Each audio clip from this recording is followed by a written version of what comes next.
జిల్లాకు చెందిన నాయకులు నిజంగానే టీటీడీని నిర్లక్ష్యం చేశారా? గత ప్రభుత్వ హయాంలో అనేక అవినీతి అక్రమాలు జరిగాయి. చివరికి స్వామివారి ఒక వజ్రపు ఉంగరం కూడా ఒక జడ్జికి గిఫ్ట్‌గా జగన్ ఇచ్చారు అనే వార్త చాలా సంచలనం కలిగించింది.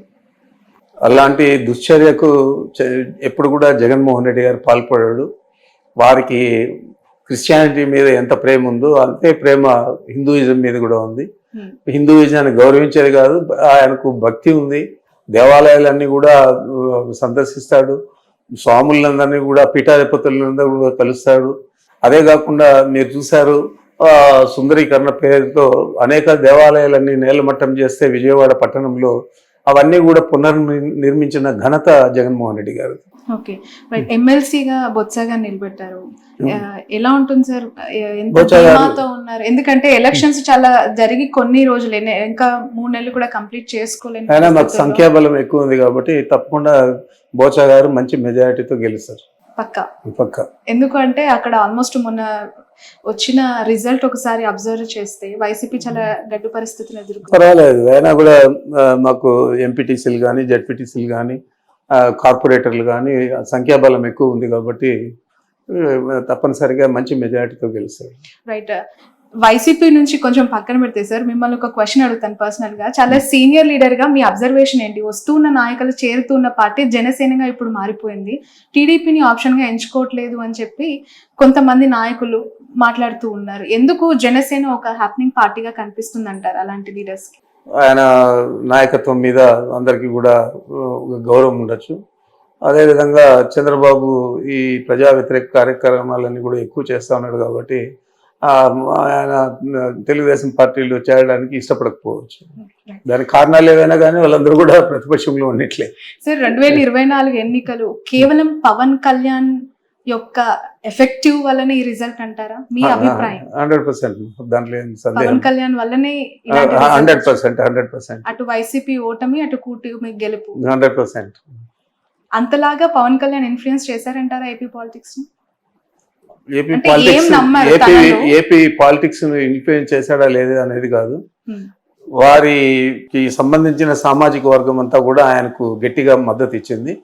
ఆ మద్దతు తెలుగుదేశం పార్టీకి ఉపయోగపడి ఎన్నికల్లో గెలవడానికి కారణభూతులే.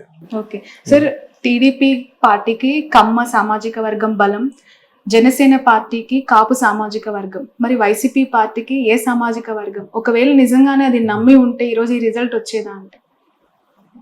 లేదు, రెడ్లంతా కూడా చాలా మంది వ్యతిరేకం చేశారు.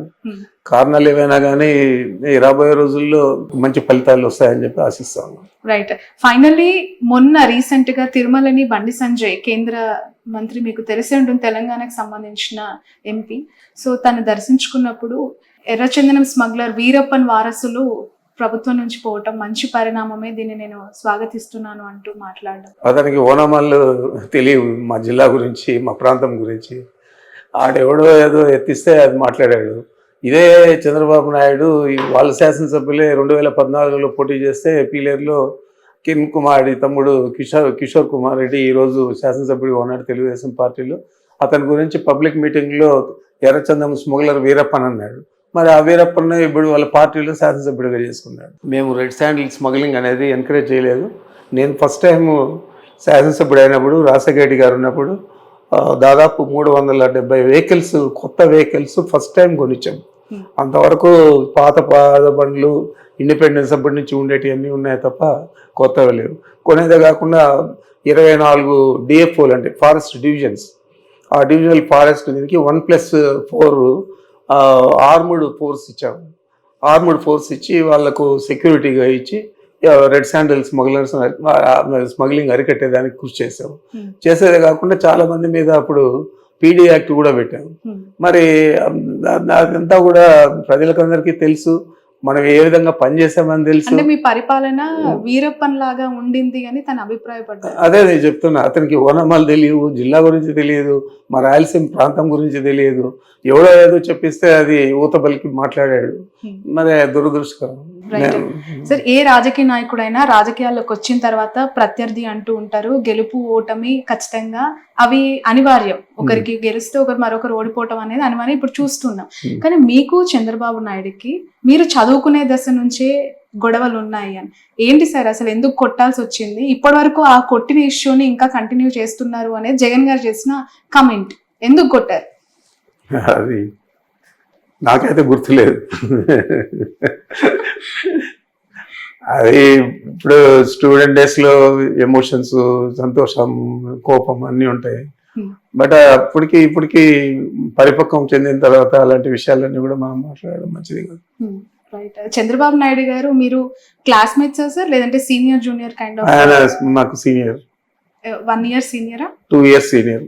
Okay, right sir. Final 1 question. కాసేపటి క్రితమే ఏపీ హోమ్ మినిస్టర్ని వైఎస్ సునీత గారు కలవడం జరిగింది వివేక హత్య కేసుకు సంబంధించి డెవలప్మెంట్స్ విషయంలో. ఎలా చూడాలి సార్ ఆ ఇష్యూ? ఫ్యామిలీ ఇష్యూ ఎప్పటికైనా సాల్వ్ అవుతుందని నమ్ముతారు? ఎందుకంటే మీరు చాలా ఫ్యామిలీకి దగ్గరగా ఉన్న సీనియర్ లీడర్. ఒకవైపు షర్మిల చేస్తున్న కమెంట్స్, ఒకవైపు సునీత చేస్తున్న అలిగేషన్స్ ని జగన్ గారు సార్ట్అవుట్ చేసే ఆలోచన ఏమైనా ఉందంటారు?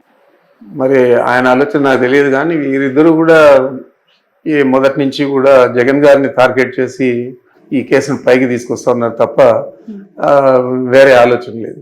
జగన్ గారికి నష్టం జరిగే విధంగా మనం ఏది చేస్తే బాగుంటుంది అని ఆలోచన చేసి షర్మిల గారు కానీ సునీత కానీ చేస్తూ ఉన్నారు తప్ప ఈ కేసు మీద వారికంటే ఎక్కువ శ్రద్ధ చంద్రబాబు నాయుడుకి ఉంది. చంద్రబాబు నాయుడు ప్రోద్బలంతోనే ఇవన్నీ కూడా సునీత కానీ తర్వాత షర్మిలమ్మ కానీ ఇద్దరు కూడా చేస్తూ ఉన్నారు. మరి ఇది వారి కుటుంబానికి సంబంధించిన విషయమైనా కూడా దీన్ని రాజకీయంగా రాష్ట్రం అంతా కూడా ప్రజల్ని నమ్మించే విధంగా వాళ్ళు ప్రయత్నం చేస్తూ ఉన్నారు. ఇదంతా కూడా చంద్రబాబు నాయుడు స్కెచ్ తప్ప వేరే కాదు. ఓకే, ఖచ్చితంగా షర్మిల గారు వెనుక చంద్రబాబు నాయుడు గారు మాట్లాడే మాటలు కానీ ఆమె పబ్లిక్ మీటింగ్స్ లో చెప్పే విషయాలు కానీ ఇవన్నీ కూడా చంద్రబాబు దగ్గర నుంచి వచ్చేటే తప్ప సొంత ఆలోచన అనుకుందని నేను అనుకోవడం లేదు. సార్, ఎప్పుడైనా ఇన్ ఫ్యూచర్ జగన్ గారు షర్మిల గారు కలిసే అవకాశం ఉందని ఏమైనా భావించే అవకాశం? కుటుంబమే కదా మా, ఎందుకంటే ఈ స్థాయి బ్రదర్ అండ్ సిస్టర్స్ కాబట్టి ఏ స్థాయి కాంట్రవర్సీ అయినా కూడా సంసుకోవచ్చు, చెప్పలేము. ఎందుకంటే పార్టీకి ఇప్పుడు ఒక ఇబ్బందికర వాతావరణము, తను ఉండుంటే బాగుండేదని అభిప్రాయపడుతున్న కార్యకర్తలు కూడా ఉన్నారు. ఒకవైపు ఈ వైరం చూస్తూ ఉన్నాం, ఎలా చూడాలంటారు దీన్ని? ఏదైనా ఈ కాలమే నిర్ణయిస్తుంది. రైట్ సార్, ఇంత 11 సీట్లకి పరిమితమైన ఈ ఓటమి పైన మీ విశ్లేషణ ఫైనల్ గా ఏంటి? ప్రధాన కారణాలు, ఎందుకు అటువైపు ఎక్కువగా మగ్గు చూపారు? మీరు ఇంత సంక్షేమం చేసినా ఎందుకు ఓడిపోయారు? కారణాలు ఏదైనా కానీ మనము రియాలిటీగా చూస్తే మనకు 11 శాసనసభ స్థానాలు వచ్చాయి. కాకపోతే మా అందరికీ కూడా మా నాయకుడి మీద నమ్మకం, అదేవిధంగా అతనికి ప్రజలు ఇచ్చిన మద్దతు 40% ఓట్లు ఇచ్చారు. అందరూ కలిసి కూడా 5-6% తేడాతోనే ప్రభుత్వాన్ని సాధించారు.